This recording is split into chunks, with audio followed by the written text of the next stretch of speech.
show, which is, again, understanding the language of business. And you mentioned to me before the show that there's kind of four major pillars that for you really define the language of business. What are those four pillars, and kind of unpack each one? Well, we already talked about one, culture. The other one is strategy. You got to have a strategy plan. And also, one thing I always say about strategy is don't take too much time on creating the strategy, because that's the problem. A lot of people put a strategy for 5 years. Literally, man, our strategy is no more than a year and a half, 18 months. Because I believe that nowadays, fast is faster.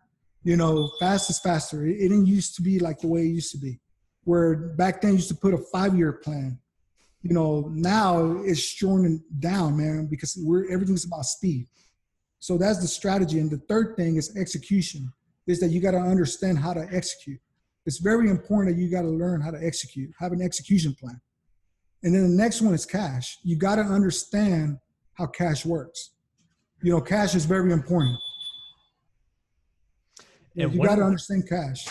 One of the things you unpacked for me under the topic kind of a strategy, and I love this idea, and I just would love to hear you obviously kind of share about this, is kind of a twofold thing. I guess the first one is under strategy, not only the idea that fast is, I think, faster, right? I mean, moving fast is critical to the game plan and strategy. But another thing that you talked about is kind of the importance of niching down, of really honing in on who are we going to serve. And for you, that's kind of, I think, based on the way you described it, commercial and kind of high-end residential clients. I think the way you said it to me is the Starbucks. We want to be the Starbucks of roofing.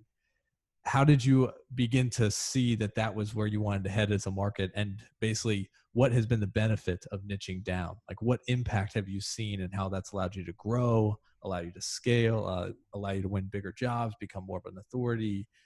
Unpack that. Well, I would say, man, that if you're for everyone, then you're for no one. Nowadays, everybody looks at, hey, if it makes money, let's do it.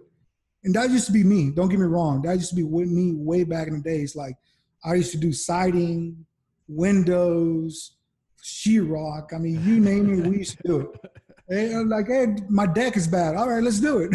Yeah. Why are you going to do it? Because it makes money. Let's just do it. So now I came to believe that if you're for everyone, then you're for no one.